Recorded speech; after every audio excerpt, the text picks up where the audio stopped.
August Cole Winters was 44 years old, and his wife Patricia had no idea who she was married to. Not really. She knew the truck he drove. 7 years old. Nothing special. She knew the freight yard he ran. Modest, unremarkable. Nothing to brag about at the galas she attended with women whose husbands she actually envied. She had spent 12 years deciding exactly what August was worth. And she had decided, not much. So when he placed those divorce papers on the kitchen table, Patricia didn't hesitate. She didn't read them. She didn't ask a single question. She laughed, a short, bright, unbothered sound, picked up her pen, flipped straight to the signature page, and signed her name in one fluid motion. Then she slid the papers back across the table and told him to take care of himself. What Patricia didn't know, what she never once thought to look for in 12 years of marriage, was that she had just signed away her claim to the richest black man in the country, and he was going to make sure she understood exactly what she had done. Before we jump into the story, comment where in the world you are watching from and subscribe, because tomorrow's story is one you need to hear. The city was still dark when August Cole Winters pulled out of his driveway. 5:28 a.m., the sky was the color of a bruise that hadn't fully set, dark purple fading into gray at the edges. His F-150 was 7 years old, dark blue, with a small crack in the dashboard that he'd never bothered to fix. He liked it. The truck was honest in a way that most things weren't. He drove through Charlotte the way he did everything, unhurried, observant, taking in the empty streets and the lit windows of early morning workers without any particular expression on his face, past the storage units on Wilkinson, past the tire shop with the handwritten sign, past the bus stop where an older woman in scrubs waited alone, her hands folded over her bag like she was praying or just tired. August noticed her. He noticed most things. The diner was on Freedom Drive, wedged between a laundromat and a cell phone repair shop. 11 years he'd been stopping here.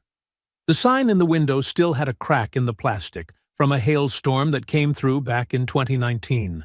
Nobody had gotten around to fixing it yet. The coffee was strong and the booths were vinyl, and the place smelled like bacon grease and dish soap, and that was all it needed to be. He sat in the third booth from the door. Same as always. "Eggs over easy, wheat toast, black coffee," said his waitress, Maya, before he could open his mouth. "You know me too well," he said. "Honey, you've been sitting in that same spot since Obama's first term." She smiled and was gone. He drank his coffee slowly. He read nothing, scrolled nothing. He just sat with the morning the way a man sits with something he has earned, quietly, without needing to explain it to anyone. August's mother used to clean rooms at the Peabody Hotel in Memphis. She'd come home smelling like cleaning solution and someone else's lavender soap. His father drove long haul, gone for stretches, back for weekends, a man who existed in the house mostly as a duffel bag by the door, and a particular laugh that boomed through the kitchen when he was in good spirits. They were not poor in a broken way. They were poor in the way that good working people are poor, carefully, without much room for error. August understood early that wealth was not invisible. He saw it every day. He saw it in the hotel lobbies his mother walked through to reach the service entrance. He saw it in the neighborhoods where the roads were smoother, the trees were bigger, and nobody's car made the sounds his father's car made. Wealth was everywhere. It just existed in other people's lives, built by other people's decisions, passed to other people's children. He made himself a promise at 11 years old, sitting on the front steps of a rented house on Mill Branch Road, watching a man in a suit get into a car that shone like a mirror. "When I build something, nobody will know how big it is until I decide they should know." He had kept that promise absolutely. At the freight yard, August moved through the morning like something the day had already accounted for. His presence didn't demand the room. It simply organized it.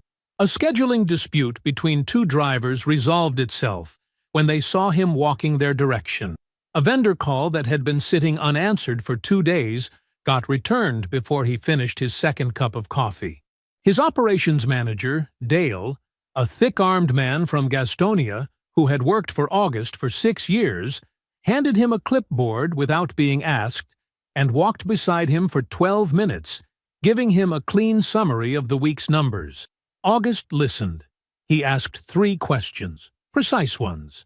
Then he handed the clipboard back and said, "Good work, Dale," and meant it.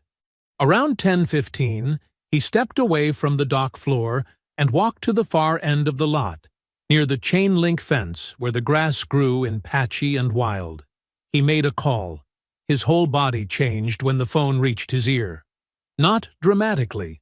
You'd have to be watching carefully to notice. His shoulders settled differently. His chin came up half an inch. His voice dropped an entire register. "Tell the Singapore team the Winterfield position doesn't move," he said. "Hold it through end of quarter. No, I don't want to revisit it. I want it held. Tell them I said so." A pause.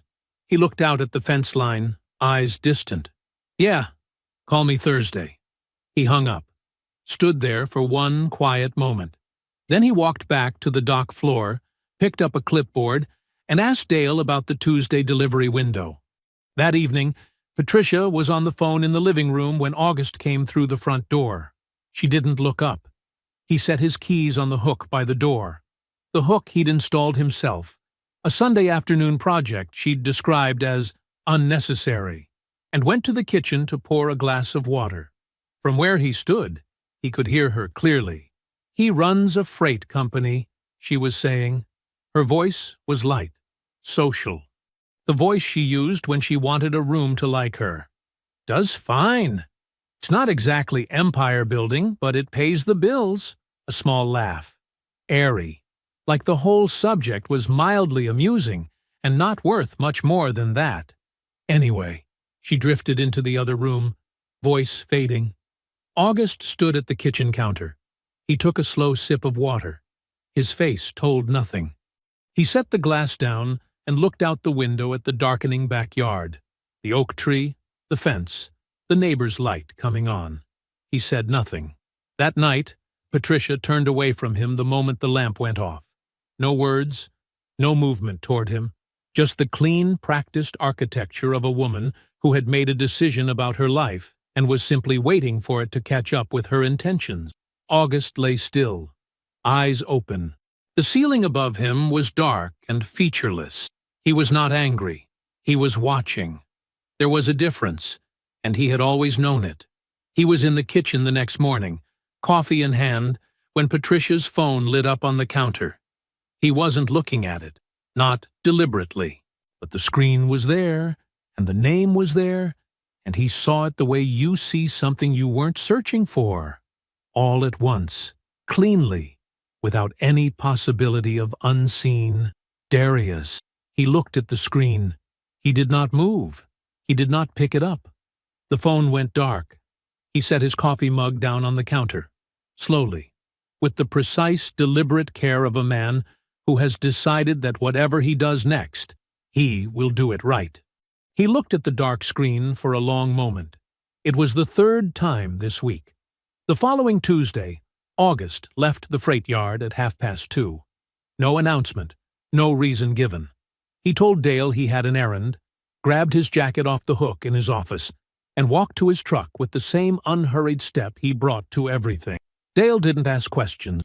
He never did. August drove home the way he always drove. Easy, steady, 2 hands on the wheel. The radio was off. The afternoon sun was flat and white through the windshield, the kind of November light that didn't warm anything, just lit it up. He turned onto his street. He saw the car before he fully registered what he was seeing.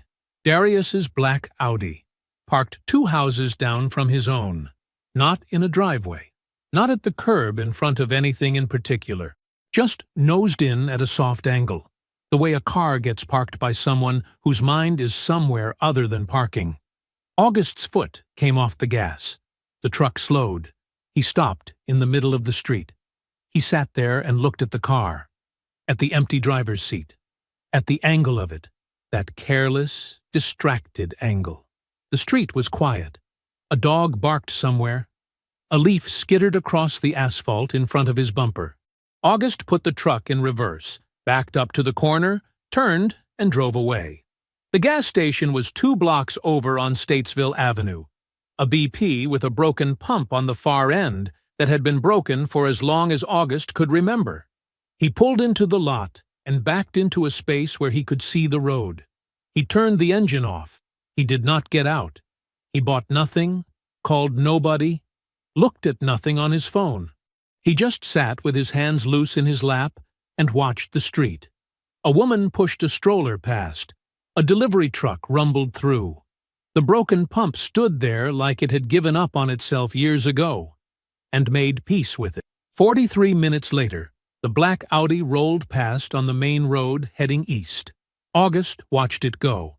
Then he started the truck and drove home. Patricia was in the kitchen. She had her back to the door when he came in, standing at the counter with a glass of white wine and her phone, and when she turned around at the sound of his key, something crossed her face. Fast, practiced, gone in under a second, and she smiled. "Didn't expect you home early." Her hair was freshly arranged, not done up, nothing elaborate, but settled. The way hair looks after a woman has checked it in a mirror not long ago. "Forgot something," August said. He went upstairs. In the bedroom, he moved slowly. He was not searching in any frantic way. No throwing open drawers. No desperate inventory. He just moved through the room the way a man moves through a space he has lived in for years, taking in what was there and what wasn't, and what sat at slightly wrong angles to where it usually sat. He registered what he registered. He assigned no words to it. He came back downstairs with a phone charger in his hand. He held it up briefly as he passed through the kitchen.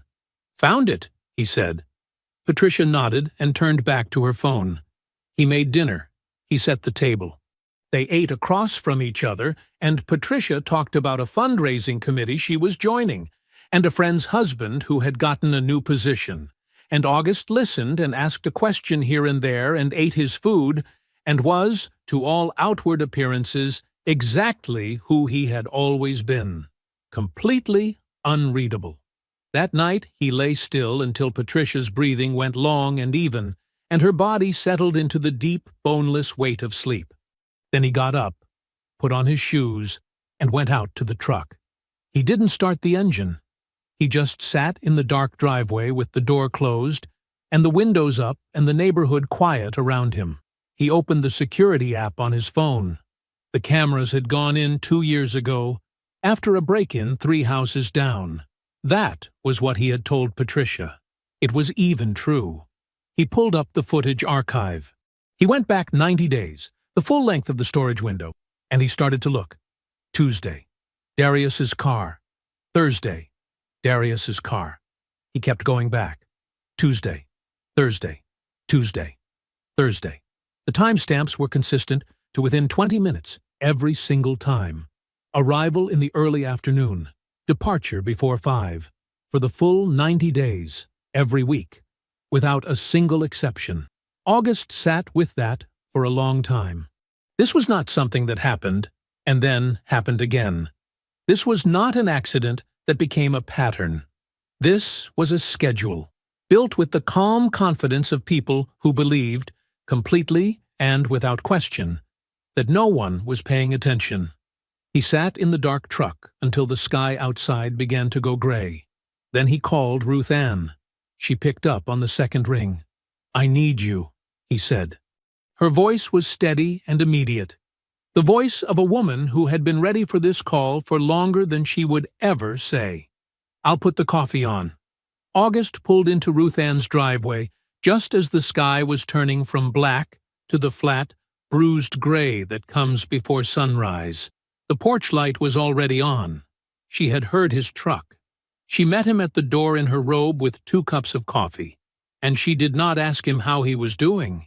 She just handed him a cup and stepped aside so he could come in. They sat at her kitchen table, the same round oak table that had been there for 20 years, scarred at the edges from a life fully lived. August set his phone between them. He pulled up the security app. He pressed play. Ruth Ann watched the footage without a word. First clip. Second clip. August kept advancing through them. Tuesday, Thursday, Tuesday, Thursday. Each one the same. Same car, same angle, same unhurried arrival, same departure before 5. Ruth Ann's face did not change. She held her coffee with both hands and watched the screen was very, very still. When it ended, neither of them spoke for a moment. Then she set her cup down. "What are you going to do?" August looked at the dark window across the room. Outside, a bird started up in the oak tree in her yard. One note, then quiet, then the same note again. Handle it the right way. Ruth Ann nodded once. That was all. She did not push, did not perform alarm, did not offer the kind of loud sympathy that is really just the speaker's discomfort looking for somewhere to go. She got up, refilled both their cups, and sat back down. He stayed the rest of that day. He did not talk much. Neither did she. She read at the other end of the table while he sat with his thoughts, and occasionally she would get up to make food, toast in the morning, soup at noon, and set it in front of him without comment. That was how she had always loved him, quietly, practically, without requiring anything in return. By late afternoon, he had made his decision. He did not announce it. He just stood up, put on his jacket, and told her he was going home. "All right," she said. He drove back to the house. He lived inside that marriage for one more week. Every morning he made coffee. Every evening he came home at a reasonable hour. He asked Patricia about her day, and listened to the answers and passed the salt, and loaded the dishwasher. He was polite. He was present. He was the man she had always believed him to be. Steady, unremarkable, easy to read, because she had already decided what was written there. She did not sense a single thing. He met with Jerome twice during that week. Jerome Whitfield, 52, precise, deeply private. A man whose name appeared nowhere in Patricia's understanding of August's life. She believed August's only attorney was a small freight contract firm on South Tryon Street. That assumption had cost her nothing. Until now. The meetings were short. August spoke. Jerome listened and wrote and asked tight, specific questions. On Friday morning, Jerome filed the divorce petition with the Mecklenburg County Clerk's office. Patricia was served at the house that afternoon at 2:17 p.m. She called August at 2:19. He watched the phone ring. He set it face down on his desk. He went back to the freight manifest he was reviewing and finished it, then picked up a second one, then got a glass of water from the break room and stood by the window looking out at the yard for a few minutes. At 4:30, he called her back. "You know what this is about." His voice was even. No heat, no shake, no performance. "We both know it's time." Silence on her end. Then, "Fine, if this is what you want." She did not deny it. She did not ask how he knew, or how long he had known, or what came next. She said it the way someone says fine, when you've suggested a plan they find slightly inconvenient, but workable. August said he would be in touch through Jerome. She said she would have her attorney reach out. The call lasted 4 minutes. Her attorney, a Charlotte divorce lawyer named Brasse, reviewed the known marital estate that same evening. The house, 2 vehicles, joint savings, the freight company, valued independently at approximately $4 million. The prenuptial agreement limited her claim considerably. Brasse told her plainly she was looking at somewhere between $200,000 and $400,000 total. Patricia was not devastated. Darius had been telling her for months that once she was free, they would actually live. He had plans. He had energy. He represented everything she had decided August was incapable of being. 200,000 was fine. 300 was fine. She was not leaving for the money anyway. She was leaving for the life. August came to the house Saturday morning with a single cardboard box. She was already at the kitchen table when he came downstairs with it, dressed well, a cream blouse, her good earrings, hair exactly right, coffee in front of her. Her posture was relaxed, her expression composed in the way it gets when she wants to make clear, without saying it, that she is doing perfectly fine. Better than fine. She looked like a woman sitting in an airport lounge, waiting for a flight she had been looking forward to for a long time. August set the box by the door. He reached into the inside pocket of his jacket and removed the papers. He walked to the table and set them down in front of her, squarely, without ceremony. He stood across from her and waited. She looked at the papers. She looked up at him. And then she laughed. Short, bright, a little breathy, the laugh of someone who finds a situation slightly more dramatic than it needs to be. Like he had gift-wrapped a goodbye. She picked up her pen. She flipped to the signature page without reading a single word of what came before it. She signed her name in one clean, fluid motion and slid the papers back across the table with 2 fingers. She picked up her coffee. August! Her voice was gentle in the way people are gentle when they are letting go of something they've already mentally donated. We both know this hasn't been real in a long time. Take care of yourself? He looked at her for a moment. He picked up the papers. He picked up his box. You too, Patricia. He walked out. The door closed behind him. He did not look back. In the truck, he set the box on the passenger seat and held the papers in both hands for just a second. Then he put them in the box, pulled out his phone, and called Ruth Ann. She answered before the first ring finished. Did she sign? Signed, laughing. His voice was flat and quiet. Didn't read a word. 3 full seconds of silence. Then Ruth Ann, low and careful, like she was handling something fragile. Augustus, she has no idea. None. He started the truck and pulled away from the curb. The conference room on the 14th floor of Jerome's building smelled like old paper and cold air. The blinds were half open, cutting the morning light into clean strips across the table. A city block of Charlotte sat visible through the window. Cranes, glass, traffic moving in slow lines below. August arrived first. He sat with his coffee and looked out the window until Ruth Ann came in at 9:05. Then Jerome 2 minutes after that, carrying a thick manila folder and a bound document the size of a small textbook. Jerome set everything on the table, adjusted his chair, and sat down without preamble. Let's begin. The folder opened to a cover page. Clean letterhead. 4 words across the top. Winterfield Group. Portfolio Summary. August looked at it with the expression of a man reviewing a blueprint he drew himself. Careful, familiar, not proud exactly, but settled. He had lived with these numbers for 15 years. He knew every line of what was about to be presented. That was not why he was here. He was here because it needed to be in the same room as the divorce. Jerome started from the beginning. Winterfield Group was a privately held holding company, incorporated in Delaware 15 years ago. The structure was intentional and specific, a tiered LLC architecture built to create complete legal separation between August Cole Winters as a person and August Cole Winters as an asset holder. His name did not appear in any standard public records search connected to Winterfield.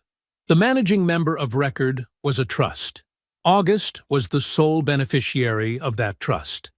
A person could look directly at him and see a freight yard owner from Charlotte. They would be right. They would also have the full picture of a single room in a 12-room house. Jerome turned to the next page, the first holding, a majority stake in Solarin Southeast, a renewable energy company operating across 9 states, Alabama, Georgia, the Carolinas, Tennessee, Virginia, and 3 others running up the Atlantic seaboard. 14 months ago, Solarin completed a private capital raise that attracted 3 institutional investors and a sovereign wealth fund. The raise tripled the company's market valuation in a single transaction. That one holding now accounted for the bulk of Winterfield's total worth. Jerome turned the page again. Full ownership of 3 logistics and freight subsidiaries. One in Memphis, one in Dallas, one in Charlotte. The freight yard on Wilkinson Boulevard that August had been driving to at 5:30 in the morning for 11 years. The Charlotte operation was the smallest of the 3 and the least profitable. Another page.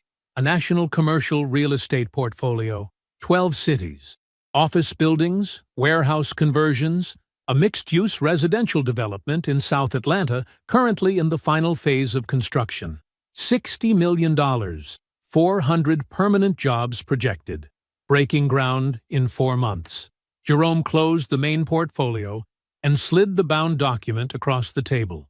Ruth Ann already knew these numbers. She had helped build the structure and had sat on the Winterfield board since its formation. She watched August's face as Jerome spoke rather than looking at the documents. She had been watching his face for 40 years. She knew what it looked like when he was carrying something. Jerome set the summary page on top. Current estimated net worth of Winterfield Group and all associated holdings, as of the most recent independent valuation, $4.8 billion. The room was quiet. August had been the richest black man in the country for approximately 2 years. The publication that tracked such things had run the list twice since then without his name anywhere on it, because his name was not anywhere in the documents they could reach. He had seen both lists. He had not called anyone about it. Jerome moved without pause to the legal foundation. The prenuptial agreement, signed 14 months before the wedding, contained explicit language excluding all assets held in trust prior to the marriage from any future marital estate claim. That language was not boilerplate. Ruth Ann had drafted it herself, sitting at the same oak table where August had watched the security footage 3 weeks ago. Winterfield Group was formed 16 months before the wedding. Every asset in the portfolio, Solarin, the freight subsidiaries, the real estate, the trust structure itself, existed legally and on paper before Patricia Winters signed her name to a single document involving August Cole Winters. She had no claim. Not then. Not during the marriage. Not now. Not ever.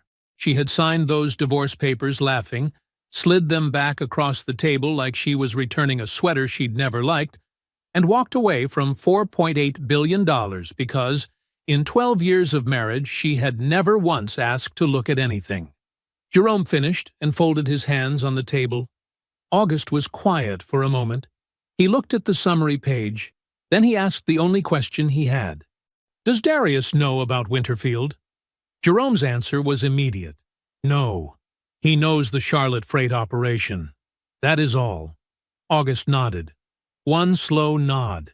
He looked at the bound document for another second, then pushed it to the side. "Pull the last 3 years of vendor contracts from the freight company." His voice was even and unhurried. "I want a full audit." Jerome picked up his pen and wrote it down. The folder was plain manila, no label on the front. Ruth Ann set it on Jerome's conference table Thursday morning and sat down across from August without a word. She had called Walt Greer the same morning August called her from the diner. That was 3 weeks ago now. Walt was retired Charlotte PD, 26 years on the force, the last 8 in financial crimes. He was thorough in the quiet way that certain people are thorough. The kind of thorough that does not need to announce itself, because the results do the announcing. Ruth Ann had used him twice before. He had never given her a reason to doubt him. August looked at the folder. He reached over and opened it. The first page was a timeline, printed clean, dates running down the left margin in a single column. Walt had worked backward from the security footage, cross-referencing phone carrier data, financial records, social media check-ins, and a handful of discreet conversations with people in Patricia's orbit, who had more to say than they perhaps intended to.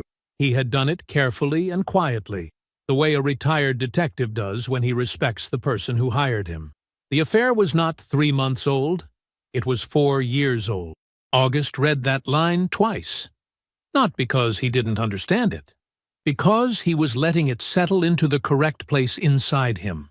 Not the place where grief lived, but the place where information lived, where facts sat in rows and added up to something actionable.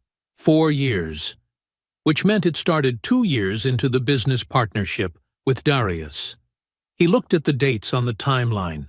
He thought about the freight yard, the morning walkthroughs, the strategy sessions in the corner office with the bad fluorescent light that flickered when the HVAC kicked on, contract signings, handshakes on deals, lunches at the sandwich place on Wilkinson where Darius always ordered the same thing and talked about the future of the business with the easy confidence of a man invested in its success.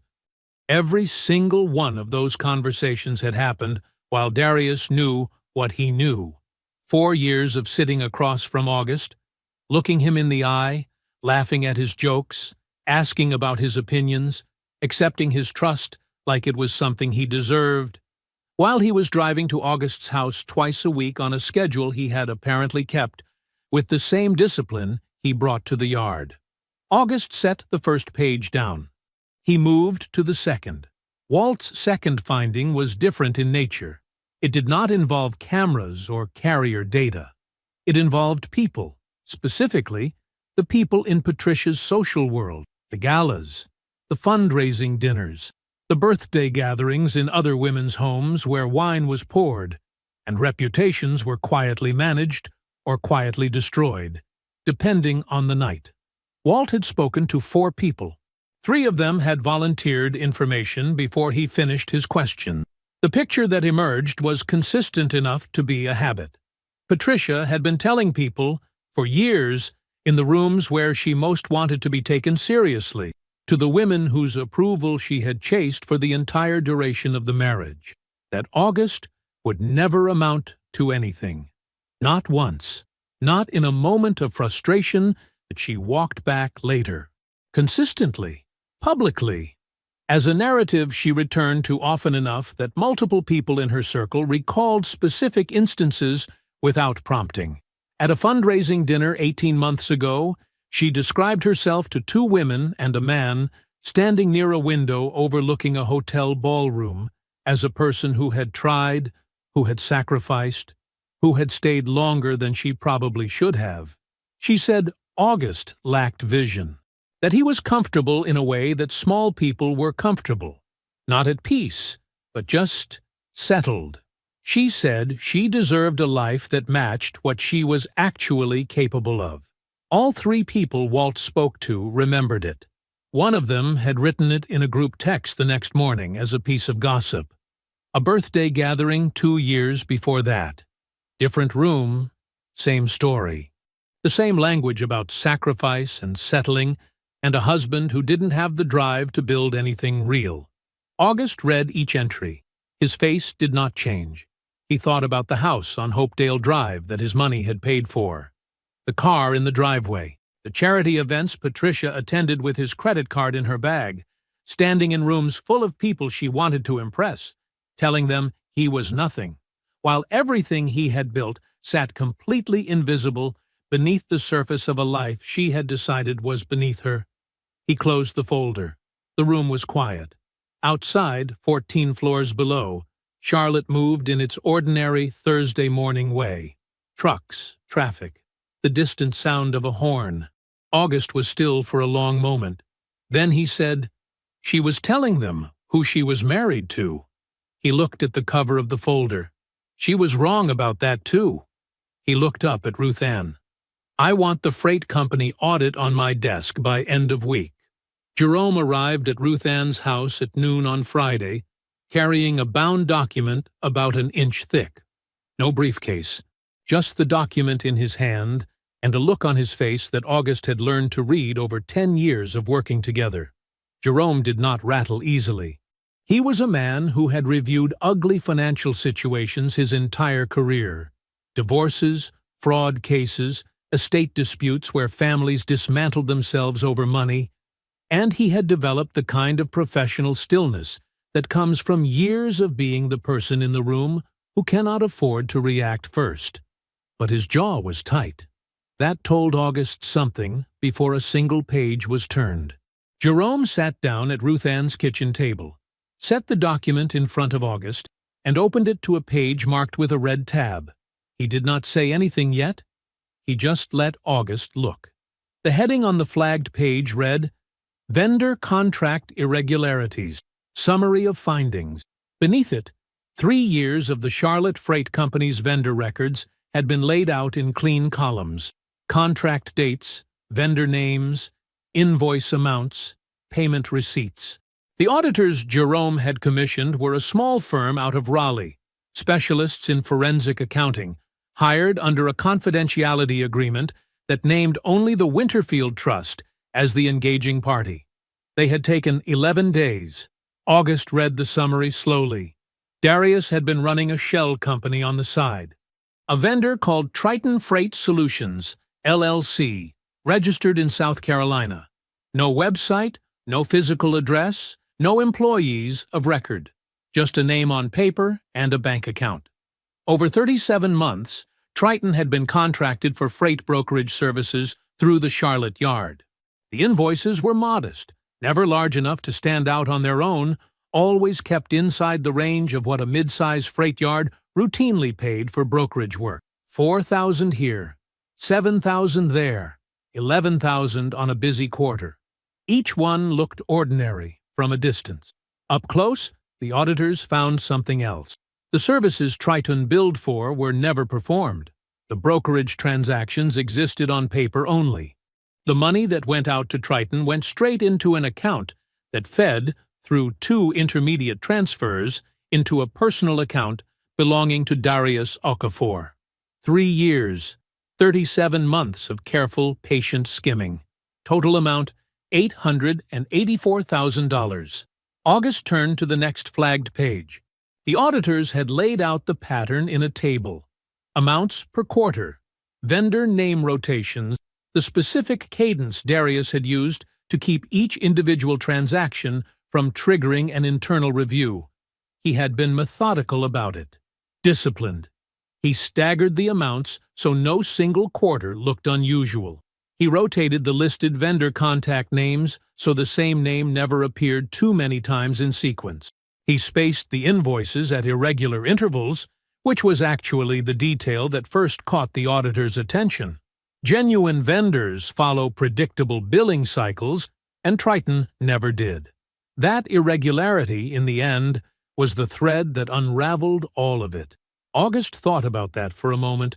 The one thing he didn't control well enough was his own patience. A man who bills you at random intervals is a man trying to look random. And trying to look random is its own kind of pattern. He turned 3 more pages. The supporting documentation ran deep. Bank transfer records, state registration filings for Triton, a side-by-side comparison of billed services against actual freight movement data from the yard's dispatch logs. The auditors had done what Jerome had hired them to do. They had left nothing unanchored. Ruth Ann sat at the far end of the table. She had not spoken since Jerome arrived. She was reading her own copy of the summary page, and her expression was the expression of a woman who had expected bad news and was still finding it worse than expected. August finished the flagged section. He went back and read 2 pages a second time. Then he closed the document and set his hands flat on the cover. The kitchen was quiet. Outside the window, a bird moved through the oak tree in Ruth Ann's side yard, landed on a branch, and was still. $884,000, stolen from a company Darius had spent 8 years standing inside of, shaking hands, running meetings, clocking in, going through every motion of a man who was loyal to what he helped build. All while quietly rooting money out the back, certain the man who owned it wasn't watching closely enough to notice. He was wrong about that. He had been wrong about August in every direction that mattered, and he still didn't know it. August looked up at Jerome. 3 things. His voice was even. Draft his removal as managing director. Don't file it. Don't send it. Have it ready and hold it until I say. Schedule an emergency board session for next Thursday morning. He paused. And start putting together the fraud referral for the state attorney's office. Jerome was already writing. August put one hand on top of the closed document. Don't move anything yet. He looked at Jerome. I need one more piece first. Jerome nodded. His pen kept moving. Monday came in quiet and gray. A thin cover of clouds sat over Charlotte like a lid, and the air smelled like rain that hadn't decided to fall yet. August sat in his truck in the parking lot of the freight yard for 10 minutes before he made the call. Not because he was nervous, because he wanted to be still first. He wanted to make sure that when Darius picked up the phone, he heard exactly what he was supposed to hear. He dialed. Darius answered on the second ring. Hey, brother, how you holding up? The warmth in his voice was immediate and practiced. The warmth of a man who had spent years performing friendship and had gotten very good at it. I'm all right, August said. His voice was easy, unhurried, a little flat around the edges, the way it got when he was tired. It was the same voice Darius had been hearing for 8 years. I've been thinking about some things. Wanted to see if you had time for lunch this week. Talk through some options. Options for what? Just things. The divorce? The business? A beat. I don't know. Just thinking out loud. Probably need a sounding board. Yeah, man. Of course. Darius did not hesitate for a single second. How about Hendricks? Tuesday? Noon? Hendricks Grill on South Tryon. Dark wood paneling, white tablecloths, a lunch crowd made up of commercial real estate brokers and mid-level bank executives who liked to feel like they were having important meetings. August and Darius had eaten there a dozen times over the years. That works, August said. I'll see you there. He hung up, sat there another minute. Then he texted Jerome a single word. Tuesday. Jerome had already handled the recording consent. Under North Carolina law, only one party to a conversation needed to consent to its recording, and August was one party. Jerome had prepared a one-page memo confirming the legal basis, signed and dated, filed with August's Winterfield records. If the recording ever needed to be produced in court, it would hold up without a question. Jerome had also recommended a small, reliable voice recorder, not a phone app, which could fail or be questioned. A dedicated device, no bigger than a thumb drive, that August would keep in his jacket pocket. Jerome had tested it himself the week before in his office, speaking at normal conversation volume from across a table. The audio was clean and clear. August picked it up from Jerome's office Monday afternoon. Jerome handed it to him in a plain white envelope. Test it tonight, Jerome said. Make sure you're comfortable with it. August slid it into his jacket pocket. I'm comfortable. Jerome looked at him for a moment. Then he went back to his desk. Darius was already at the table when August arrived Tuesday at noon. He stood when August approached. Full, easy smile, hand extended. He was dressed well. He was always dressed well. He wore the kind of watch that announced something, and his handshake was the handshake of a man who had spent years practicing confidence. Man, he gripped August's shoulder. It's good to see you. Seriously, you look tired, but you look okay. Sit down. They ordered. Darius got the steak. August got the salmon. They talked about the freight yard for a few minutes, a contract renewal, a driver who'd been giving dispatch trouble, and it was easy and familiar, the cadence of two men who had shared a professional language for nearly a decade. Then Darius leaned forward, and his face shifted into something softer, more careful. How are you really doing, August? With all of it. August looked at his water glass. It's been a hard few weeks. I know it has. Darius shook his head slowly, like a man carrying genuine sorrow. Patricia she's a complicated woman. I always thought that. Beautiful, obviously. And she's got her strengths. But she was never, I don't know. She could be hard on you. I noticed that over the years. August nodded. Slow. said nothing. "You deserve better than that. I mean it. You're a good man, and you worked hard, and you gave that woman a good life, and—" Darius paused, looked down at the table, looked back up. "I'm just sorry, man. I'm sorry it ended this way." He said it with a straight face, both hands wrapped around his water glass, eyes carrying something that wanted to look like grief. August nodded again. "I appreciate that." He let a silence sit for a moment. Then he leaned back in his chair and exhaled, the exhale of a man who had been carrying something heavy and was too tired to hold it at the same angle. "I've been thinking about selling the freight company." Darius went still. Just for a second. Just long enough. "Simplifying things," August said. "I don't know. Maybe travel a little. I've been at that yard for 15 years, and right now it feels like a lot." He looked at the table. "Pat's lawyers had it valued around $4 million, but I don't know. That feels high to me for what it is. I wouldn't even know where to start with something like that." He said it plainly. No edge, no subtext. The voice of a man who was a little lost, and a little tired and leaning on a friend for direction. Darius studied him for a moment, and then, because he could not help himself, because he had never once considered that August might be anything other than exactly what he appeared to be, he leaned forward. "Listen, I'm going to be honest with you, because that's what partners do." His voice was measured now, serious in the careful way of a man presenting a number. $4 million is high. You know I'd tell you the truth. Given the current freight market, the overhead at that yard, the contract structure, a realistic private sale, no brokers, no listings, just two people settling things cleanly. He paused. 3.5, and that's fair. I'd give you that myself. Today, if you wanted. He sat back, folded his hands, let the offer land. No middleman, he added. No drama. Just partners taking care of each other. August looked at him. He took a slow sip of water.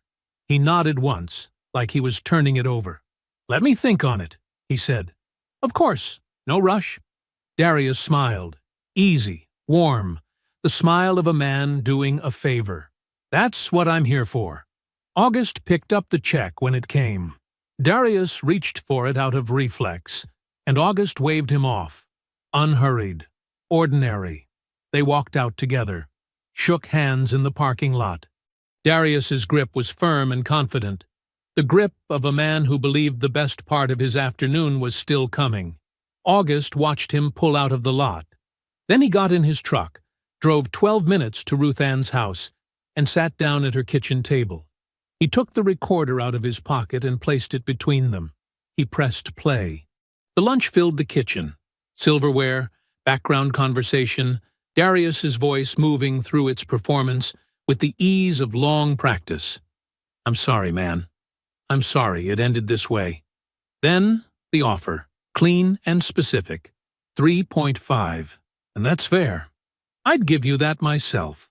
When the recording ended, the kitchen was quiet. Ruth Ann looked at the recorder, then at August. "He tried to buy your smallest company for less than it's worth." Her voice was dry and precise. "While sleeping with your wife for 4 years. And he still thinks I don't know what I'm doing." Ruth Ann was quiet for a moment. Then, "When do we move?" August looked at her. "Thursday." Jerome's conference room on a Thursday morning looked the same as it always did. Long table, high-backed chairs, a row of windows facing a street that was already busy with the quiet industry of a city getting itself going. 6 people sat around the table. August, Ruth Ann, Jerome, and 3 independent board members. Dr. Valerie Ossie, a Charlotte-based investment strategist who had served on the Winterfield board for 7 years. Marcus Drummond, a retired federal banking examiner whose name had never appeared in a newspaper and who preferred it that way. And Sandra Peel, a logistics attorney from Atlanta who had known Ruth Ann for 30 years and whose judgment August trusted completely. None of their names appeared anywhere in any document connected to Patricia Winters or Darius Okafor. August sat at the head of the table. In front of him, a bound copy of the audit, the fraud referral package Jerome had prepared, and a printed transcript of the recorded lunch, time-stamped and notarized. He placed each item on the table the way a man sets tools down before a job. Deliberately, without ceremony. He started talking at 8:53. His voice was steady throughout. No heat, no performance. He walked the board through the Winterfield Group structure first, not because they didn't know it, but because the record needed to be complete. The Delaware LLC, the tiered architecture, the trust, the portfolio, Solarin Southeast, the 3 freight subsidiaries, the real estate holdings, the $4.8 billion valuation. He said the number the way he said everything, cleanly, without emphasis, as though it were simply a fact that belonged in the room. Then he moved to the Charlotte Freight Company. He opened the audit. He took them through Darius's scheme methodically, the shell company, the vendor rotation, the staggered amounts, the 3-year timeline, the total. $894,000. He did not editorialize. He did not describe Darius as greedy or reckless or dishonest. He presented the figures, the sourced transactions, and the documented paper trail, and let those things speak with the authority that only documented evidence carries. Then he set the transcript on the table and let the board read the relevant passage. Darius's voice rendered in plain text, quiet and confident. 3.5. And that's fair. I'd give you that myself. Today, if you wanted. Dr. Osei read it twice. She set the transcript down and folded her hands. Marcus Drummond looked at August over his glasses. The recording is legally clean? North Carolina single-party consent, Jerome said from his end of the table, confirmed in writing before the recording was made. It is fully admissible. Drummond nodded once and went back to reading. Sandra Peel had not looked up from the audit. She turned 3 pages, stopped, turned back 1. Then she closed it and set it flat on the table with a quiet finality that said everything.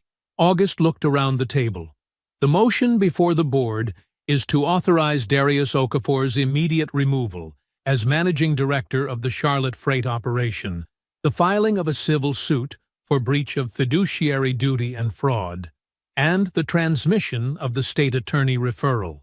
I'll move it, Dr. Osei said. Seconded, said Sandra Peel. The vote was unanimous. It took 11 seconds. Jerome's office transmitted the fraud referral to the state attorney at 11 o'clock exactly. The civil suit filed at 11:30. Jerome handed both confirmations to August in the hallway, outside the conference room, without a word. Just 2 sheets of paper, each bearing a timestamp, each representing a door that had now been closed and locked from the outside. At 12:15, a courier arrived at Hendrick's Grill on South Tryon. Dark wood paneling, white tablecloths, the lunch crowd moving through its usual rhythms. Darius Okafor was at a corner table, steak in front of him. The same table, the same room, 6 days, and an entire world away from the lunch he believed had gone so well. The courier located him by name, confirmed his identity, and placed a sealed envelope on the table beside his plate. Darius opened it. He read the first page. He read it again. He set it down slowly. His removal as managing director was effective immediately. His access to all company accounts, systems, and facilities had been suspended. Attached was a notice of civil proceedings and a case number from the state attorney's office. He sat there without moving for a long time. At 2 o'clock, Jerome filed August's formal financial disclosure in the divorce proceeding. It was a clean, precise document. No argument. No contest of the dissolution. No language directed at Patricia at all. It simply corrected the record. Attached to it was a 61-page exhibit, the full Winterfield Group structure, every subsidiary, every holding, every valuation. The total at the bottom, presented in the same plain typeface as everything else on the page. The cover memo read, "The marital estate, as defined by the prenuptial agreement executed March 14, 2013, consists solely of the jointly held residence, 2 vehicles, and jointly held savings accounts. No claim against Winterfield Group assets exists under North Carolina law or the terms of the prenuptial agreement." Patricia's attorney, a downtown Charlotte family law practitioner named Brasso, received the filing at 2 o'clock. He called Patricia at 2:41. The call lasted 14 minutes. When it ended, Patricia sat in her car in the parking garage beneath her attorney's building. The engine was off. Her phone was in her lap. She did not move. She was not smiling. August was at Ruth Ann's kitchen table when Jerome called. "Everything has been served and filed," Jerome said. "We're clean across the board." August looked at the window for a moment. "Good," he said. "I'm going to see her tonight." August called at 7:15. Patricia answered on the 3rd ring. Her voice was steady, not quite composed, but working at it. Like a person standing on ground they aren't sure will hold. "I'm coming over," August said. "We need to talk." His voice was the same voice it had always been. Low, unhurried. She had spent 12 years reading it and arriving at the same conclusion. Nothing there. Nothing underneath. Just a quiet man who didn't have much to say. She still couldn't read it. "Fine," she said. "Come." He arrived 40 minutes later. She had used the time well. The kitchen was clean. Her posture was straight. Her expression arranged into something that passed for calm. She was wearing a blouse he recognized. Dark navy. She wore it when she wanted to project ease. She stood near the counter when he walked in. She had not sat down, which told him something. Sitting down meant settling in.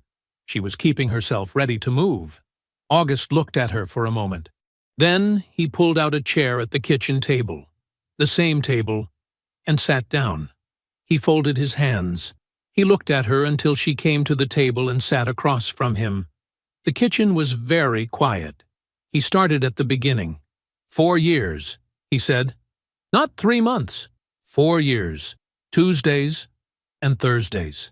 The cameras go back 90 days, but Walt Greer goes back further than cameras do." Something shifted in her face. Not much. Enough. "I saw his car the first time in 2020, August continued. "Parked 2 houses down like he was trying to think about something else. I started noticing things. I kept noticing them." He paused. "I installed the cameras 6 months later. I told you it was because of the Hendersons getting broken into. That was not the reason." Patricia opened her mouth. "I know," August said before she could. "You were going to say it wasn't what it looked like. Or that it ended a long time ago. Or that it only happened a few times." He looked at her. "It doesn't look like any of those things." She closed her mouth. He moved on. "The fundraising dinner," he said. 18 months ago. The one at the Ritz for the Children's Hospital. You told 3 women within earshot that I would never amount to anything. That you had tried. That you had sacrificed. He said it the same way he said everything. Not sharp, not loud, just true. You said the same thing at Melissa Crawford's birthday. 2 years before that. You were standing by the windows, and there were 4 people close enough to hear. The color in Patricia's face changed. You said it in the rooms where you most wanted to be respected, August said, while living in the house I paid for, driving the car I bought, wearing the jewelry I picked out. You were telling those women who you were married to, and you were wrong. You were wrong the whole time. August. Her voice was thin. You were never home. You were cold. You didn't share anything with me. You didn't talk to me. You were so locked up inside yourself that I felt invisible in my own marriage. I know, he said. She stopped. I hear you, he said. I was private. I kept things inside. That is true. You wanted more than I gave you, and I understand that. He looked at her steadily. And you still went into those rooms and dismantled my name, in front of the people whose opinion you cared about most. Both things are true." She sat back. The anger moved across her face, and then stalled, because there was nowhere for it to land that didn't fold back on itself. He let the silence sit for a moment. Then he reached into his jacket. He set the single sheet of paper on the table between them and pushed it toward her. The Winterfield Group letterhead ran across the top in clean, dark type. Below it, 2 columns, assets on the left, valuations on the right, item by item, line by line, all the way down to the number at the bottom. "Take your time," he said. She looked at it. She read the first line, then the second. Her eyes moved down the page with the careful, measured pace of someone doing arithmetic in their head as they go, adding things up, adjusting, adding again. She reached the total. She stopped. She read it again. Then she looked up at him. Whatever she had walked into this kitchen carrying, the composure, the control, the careful arrangement of a woman who was going to be fine, it did not crack. It simply stopped existing. All at once, like a wall that had been load-bearing and wasn't anymore. Her face went somewhere he had never seen it go in 12 years of marriage. Her mouth opened. Nothing came out. She looked at the paper. Back at him. Back at the paper. He watched her understand. He watched the specific, private devastation of a woman doing the math she had never bothered to do before, and arriving, 4 years too late, at the number that rewrote everything. The kitchen was completely silent. August let it hold. Let her sit inside it. Let her feel the full weight of what she had never once thought to look at. Then he said, quietly, without cruelty, "You didn't look. In 12 years, you never once looked." She said nothing. There was nothing to say. They both knew that. He told her the terms then. His voice did not change. The house would go on the market within 60 days. The joint accounts would be split per the prenuptial agreement. The marital estate would be settled fairly. Not a dollar more, not a dollar less. Winterfield Group was untouched. It had always been untouched. The prenuptial agreement she signed 15 years ago without a second thought, because he didn't have anything worth protecting, was the document that had defined everything. He told her that Darius had been removed from the freight company that morning and referred to the state attorney's office for criminal prosecution. Something moved in her eyes when he said Darius's name. She pressed her lips together. She did not ask about him. She asked instead, her voice thin and stripped of everything that usually lived in it.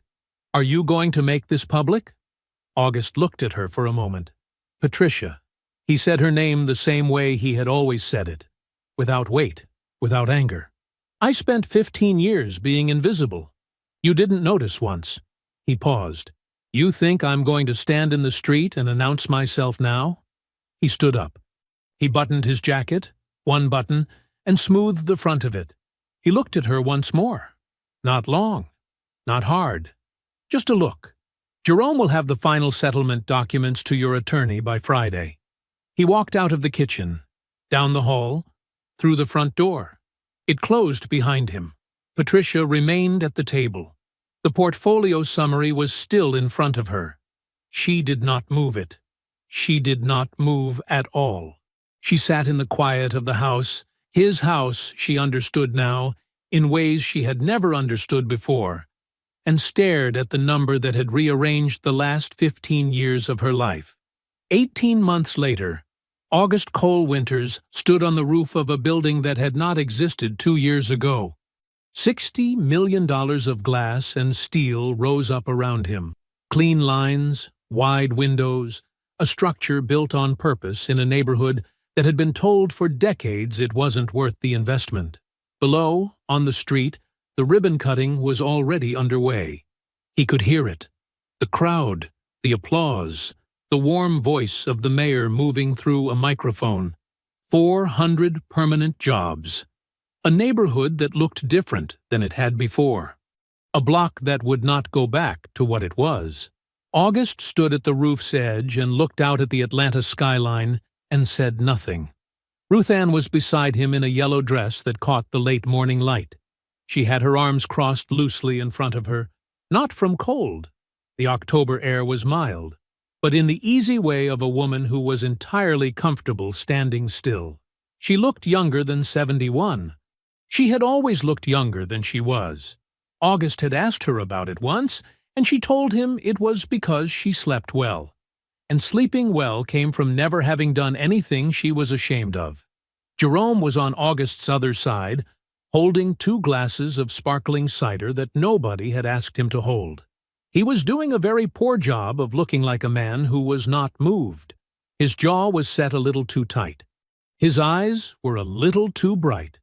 Jerome, who had worked with August for a decade and documented everything and never wasted a single word, was standing on this rooftop trying to look like a man doing his job and not quite making it. August noticed. He did not say anything about it. The cover of the magazine was folded under Jerome's arm. He had brought it without being asked, the way Jerome did things he considered important. A national black business publication. The headline named August, one of the most consequential private entrepreneurs in the country. The photograph showed him at the freight yard, which he had specifically requested. Not a boardroom, not a portfolio, the yard. The journalist had asked him, toward the end of a 2-hour conversation, why the privacy? Why the invisibility for so long? Why build something that large and tell nobody? August had thought about it for a moment, not because he didn't know the answer, but because he wanted to say it right. I never needed anyone to know what I had, he had said. I just needed to have it. The building doesn't need to announce itself. It just needs to stand. The journalist had written it down without comment.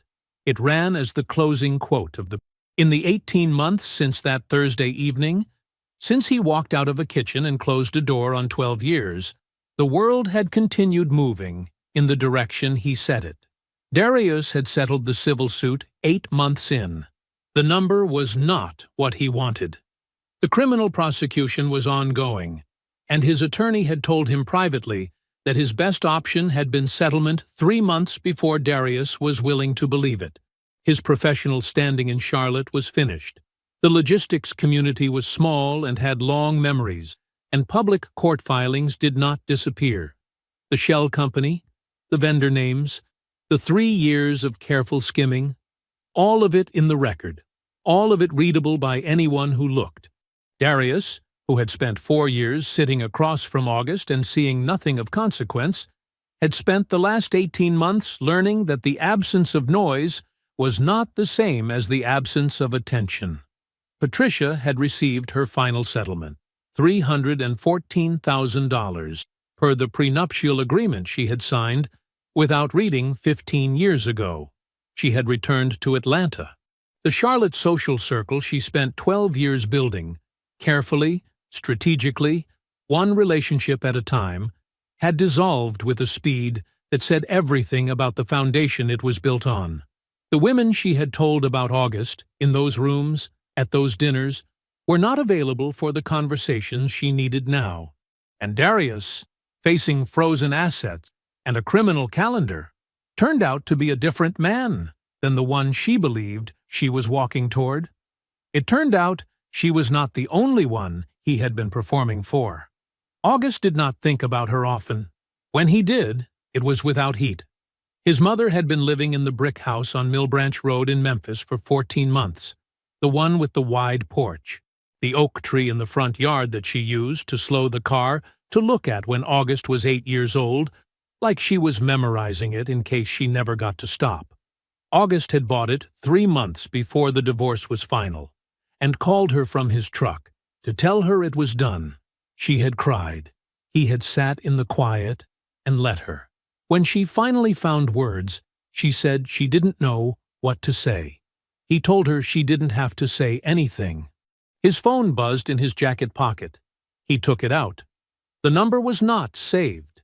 He knew it anyway. The way you know certain things without wanting to? The way the mind holds on to what it has seen long enough. He read the message. He put the phone back in his pocket. He did not respond.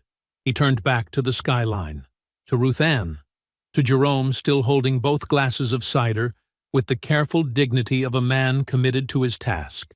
To the city laid out below the building he had built the way he built everything, quietly, without permission, without announcement, without asking a single person what they thought he was capable of.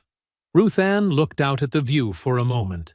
Then she said, without turning her head, "Your daddy would have said it wasn't enough." August was quiet. Then the corner of his mouth moved, slow, unhurried. The smile of a man who had arrived somewhere he had always been headed. "He would have said that," August said, "while he was crying." Ruth Ann made a sound that was almost a laugh. Jerome looked straight ahead and blinked twice. The crowd below them applauded again, warm and full, rising up through the building's steel and glass until it reached the roof. August stood in it. He let it come. He had learned a long time ago that silence was not weakness. In the hands of a patient man, it was the sharpest instrument in the world, and he had been sharpening it for 15 years. I hope you enjoyed that one. Be sure to like the video and subscribe so you don't miss the next story. I've picked out 2 more for you that I think you'll really like.